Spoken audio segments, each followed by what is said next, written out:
یروشلم شہر کو آج کے دور میں بھلا کون نہیں جانتا ہے، کیونکہ دوستو یہ شہر ہماری دنیا کا وہ مشہور اور پرانا شہر ہے کہ جس کو ہماری دنیا کے تینوں ہی مشہور دھرم یعنی یہودی، مسلم اور عیسائیوں میں پوتر مانا جاتا ہے۔ یعنی ان تینوں ہی دھرموں کو فالو کرنے والے لوگ یروشلم شہر کو بہت زیادہ اہمیت دیتے ہیں۔ یہی وجہ ہے کہ وقت وقت پر ان تینوں ہی دھرموں کے لوگوں میں اس شہر کو حاصل کرنے کے لیے جنگیں ہوتی آئی ہیں، اور آج کے دور میں بھی اسرائیل اور فلسطین کے بیچ جو حالات بنے ہوئے ہیں وہ ہم میں سے کسی بھی انسان سے پوشیدہ نہیں ہیں۔ لیکن دوستو بیت المقدس کی بات کی جا رہی ہو اور سلطان صلاح الدین ایوبی کا نام نہ لیا جائے یہ تو ہو ہی نہیں سکتا ہے، کیونکہ دوستو ہماری دنیا کے کسی بھی انسان کے دماغ میں جب بیت المقدس کا ذکر آتا ہے تب سلطان صلاح الدین ایوبی کا ذکر بھی ضرور آتا ہے، کیونکہ سلطان صلاح الدین ایوبی ہی اتہاس کے وہ یودھا تھے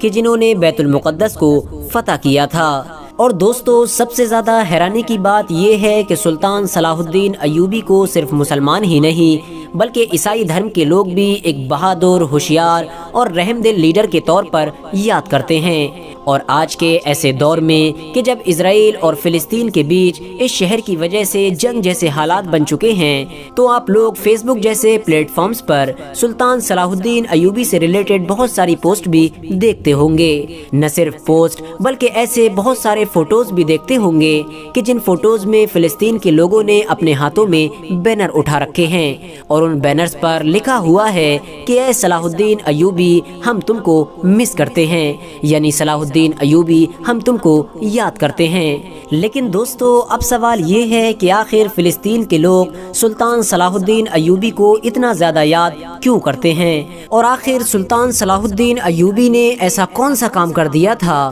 کہ جس کی وجہ سے ان کو وہ عیسائی لوگ بھی ہیرو مانتے ہیں کہ جن عیسائی لوگوں سے ہی سلطان صلاح الدین ایوبی نے بیت المقدس کو فتح کیا تھا۔ RH نیٹ ورک کے نالجبل فرینڈز آپ سبھی لوگ یہ بات تو اچھی طرح سے جانتے ہی ہوں گے کہ اس مشہور اور پاک شہر کو سب سے پہلے مسلم اتہاس میں حضرت عمر فاروق اعظم رضی اللہ تعالیٰ عنہ نے فتح کیا تھا، اور حضرت عمر نے اس شہر کو بلا کسی جنگ کے ہی فتح کر لیا تھا۔ اس کے بعد لگاتار کئی سو سالوں تک یہ شہر مسلمانوں کے ہی انڈر میں رہا تھا، لیکن پھر 1099 میں ایک بار پھر سے صلیبی فوجوں کے ذریعے سے اس شہر پر عیسائیوں نے قبضہ کر لیا تھا۔ صلیبی فوجوں کے ذریعے سے عیسائیوں کا یہ حملہ اتنا خطرناک تھا کہ چاہ کر بھی اس شہر کی مسلم فوج عیسائیوں کا مقابلہ نہ کر سکی تھی اور ہتھیار ڈالنے پر مجبور ہو گئی تھی۔ لیکن دوستو سب سے زیادہ حیرانی کی بات یہ تھی کہ مسلم فوج کے ہتھیار ڈالنے کے باوجود بھی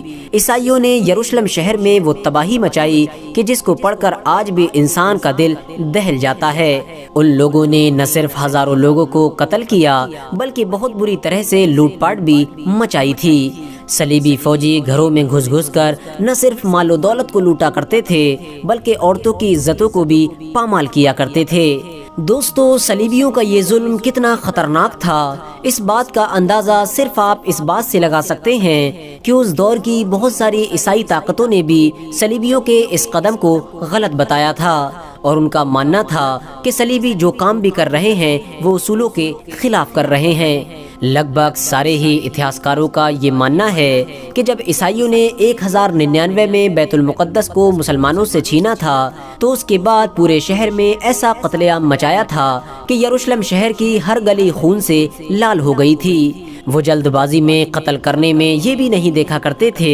کہ یروشلم کے جس عام شہری کو وہ قتل کر رہے ہیں وہ دھرم سے عیسائی ہے یا پھر مسلمان ہے، کیونکہ صلیبیوں کی نظر میں تو وہ سارے ہی لوگ عربی تھے اور ہر عربی انسان سے ان لوگوں کو نفرت تھی۔ یروشلم شہر میں مسلم اور یہودی دھرم کے لوگوں کے لیے اگلے 90 سال بڑی مشکل کے ساتھ گزرے، کیونکہ دوستو عیسائیوں کی صلیبی فوجیں مسلم اور یہودیوں سے یروشلم شہر کو پاک کرنا چاہتی تھیں اور ہر حال میں فلسطین سے ان دونوں دھرموں کو ختم کرنا چاہتی تھیں۔ لیکن دوستو پھر دھیرے دھیرے وقت نے اپنے آپ کو بدلا اور اتہاس میں ایک ایسے یودھا کا جنم ہوا کہ جس کی قسمت میں ایک بار پھر سے بیت المقدس کو فتح کرنا لکھا تھا، اور یہ انسان کوئی اور نہیں بلکہ وہی یودھا تھا کہ جس کو آج پوری دنیا سلطان صلاح الدین ایوبی کے نام سے جانتی ہے۔ وہی سلطان صلاح الدین ایوبی کہ جس کو اتہاس کے سب سے ٹاپ کمانڈر میں سے ایک کمانڈر مانا جاتا ہے، اور پوری انگلش دنیا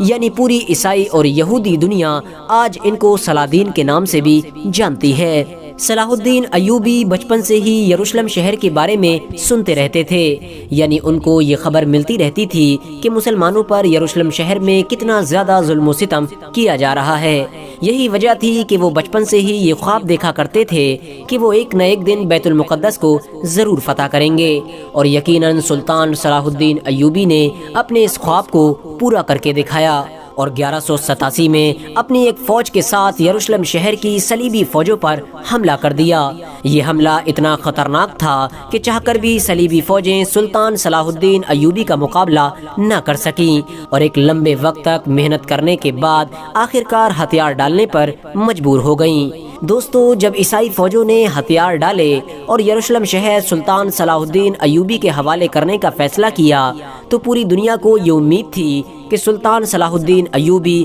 1099 میں مسلمانوں پر کیے گئے ظلم و ستم کا بدلہ عیسائیوں سے ضرور لے گا۔ یروشلم شہر میں رہنے والے عیسائی بھی کانپ رہے تھے، کیونکہ ان کو یہ محسوس ہو رہا تھا کہ 1099 میں ہم لوگوں نے جو مسلمانوں کے ساتھ کیا تھا یقیناً وہ ہمارے ساتھ بھی ضرور کیا جائے گا، ہمارے گھروں کو لوٹا جائے گا اور ہم کو قتل کر دیا جائے گا۔ لیکن دوستو اس وقت پوری دنیا حیران رہ گئی کہ جب سلطان صلاح الدین ایوبی نے شہر کو فتح کرنے کے بعد سارے لوگوں کو معاف کر دیا۔ سلطان صلاح الدین ایوبی نے یروشلم شہر کے عیسائی بادشاہ کو اور اس کی فوجوں کو فوراً شہر خالی کرنے کا آرڈر جاری کیا، اور شہر میں رہنے والے عام عیسائیوں سے یہ وعدہ کیا کہ ان کی جان و مال کی حفاظت کی ذمہ داری میری ہے، تم لوگوں کو کسی بھی طرح کا نقصان نہیں پہنچایا جائے گا۔ دوستو یہی وہ چیز تھی کہ جس نے سلطان صلاح الدین ایوبی کو ہمیشہ ہمیشہ کے لیے اتہاس میں مشہور کر دیا، اور ان کو نہ صرف مسلمان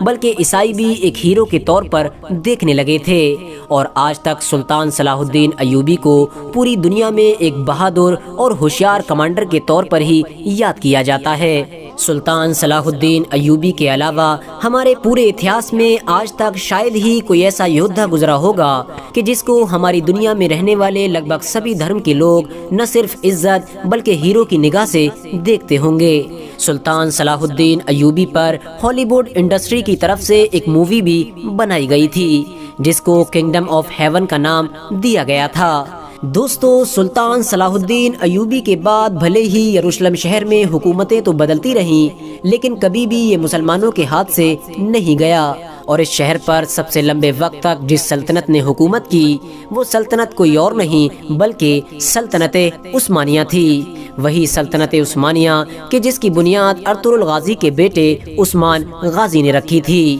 دوستو اگر آپ لوگ سلطان صلاح الدین ایوبی کی پوری ہسٹری جاننا چاہتے ہیں تو آپ لوگ ڈسکرپشن میں موجود لنک کے ذریعے سے جان سکتے ہیں، کیونکہ ان کی پوری زندگی پر ایک ویڈیو ہم پہلے ہی اپنے چینل پر اپلوڈ کر چکے ہیں جس کو آپ میں سے بہت سارے لوگوں نے دیکھ بھی لیا ہوگا۔ فی الحال دوستو آج کی اپنی ویڈیو کو ہم یہیں پر ختم کرتے ہیں۔ ویڈیو پسند آنے پر نہ صرف ویڈیو کو لائک کریں بلکہ اپنے فرینڈز کے ساتھ بھی ضرور شیئر کریں، اور اسی طرح کی نالجیبل اور ہسٹوریکل ویڈیوز ہمیشہ دیکھنے کے لیے ہمارے اس چینل کو سبسکرائب کر کے ساتھ ہی میں بیل آئیکن کو بھی